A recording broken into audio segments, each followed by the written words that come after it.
Hey everyone, a new tool has been added to the Playwright MCP server.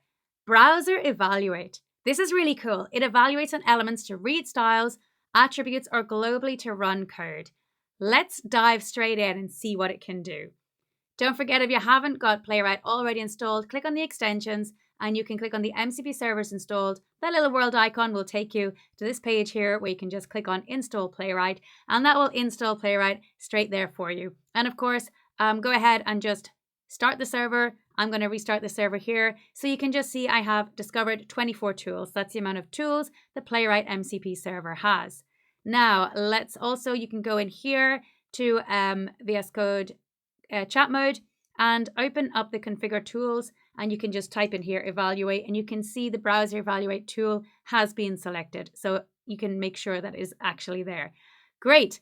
I'm going to show you something cool. So let's go ahead and open up a prompt I've got for a manual tester. Well, this is manual tester, automating testing. I basically want the MCP server to be my manual tester. And I'm going to go ahead and run that prompt, and let me talk you through what it does. So it's going to use the Playwright MCP server to manually test the scenario provided by the user. That's this scenario I've just put in the chat there. And it's going to navigate to the website here.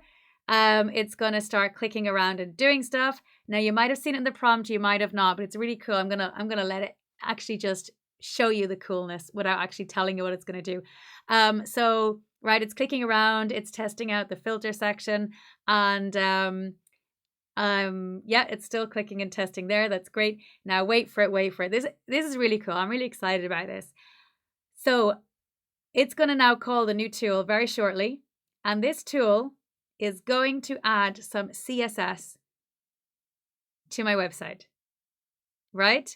Why would you want to do that? Well, let me show you. It's going to add a thick red border around the tested areas as specified in the instructions. There's it running the tool. Let me go and press continue. So you can see, there we look at that. Oh my gosh, this is so cool. Let's go over here so you can see this. It has now highlighted the areas that it has tested. These are the areas it has tested. This filter, this title here, this part of the page. Okay, this is pretty cool, right? Now just think about the things you can do. This is just one use case. And let me just quickly show you how that's working. I can open up this here, and you can see in the result, the red border is added to the tested areas. And if you look down here, it's looking for the type of the area label of topics. It found that, and it added a 5-pixel solid red border there, and a 10-pixel one there. So that's how it did what it did. It used the tool, which is called ran evaluate JavaScript. So evaluate JavaScript to go ahead and do that. Now, if I just go back to the prompt, all I did was in number 4, I said, when you finish manually testing at a thick red border around the specific areas that have been tested. I didn't ask it to use CSS. I just basically in plain English asked it to do that. That's cool. And then I went ahead and asked it to create a screenshot, and you can see the screenshot is cool. This is really cool. This is here. That's the screenshot that it took. So that's also a really cool feature in VS Code. Just open this up, and then you'll see the output, and you can just like hover over and see what screenshot has been taken. So there is the manual testing complete.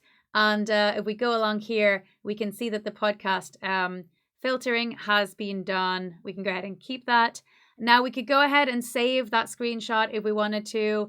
I have it open here, and I'm scrolling it down so I can see, I can validate what was being tested, as well as read the full report of everything there that was tested. So that's kind of really cool.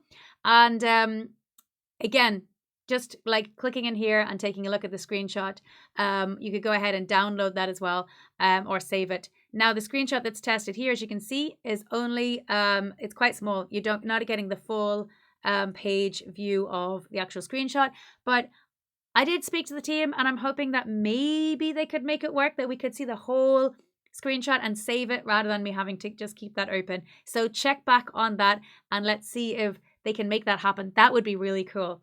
So there you go, everyone. That is the new tool, Evaluate JavaScript. Have some fun and do some cool things with it. Let me know in the comments what you did, if you like it, if you find this useful, if you think this could help you in testing or just in anything else. Who knows? Have fun and happy coding and happy using AI Playwright MCP server with Evaluate JavaScript. And I'm still here, just if you're still here and watching, this took me so many takes to do this video. I want you to know that it doesn't just work sometimes out of the box. Choosing the right model is very important. I'm using Claude Sonnet 4 here and also playing with the prompt. I've played with this prompt a lot. And sometimes, you know, making sure you add in the right tools, that it has the right available things to it. And being like just constantly modifying the prompts. That's how you're going to get things to work for you. So if it doesn't work first time, that's fine, because it doesn't work for me first time. It's constantly a matter of just reiterating over those prompts. So keep going, keep having fun, and just keep iterating over it. You'll get there. Thanks, everyone. Bye.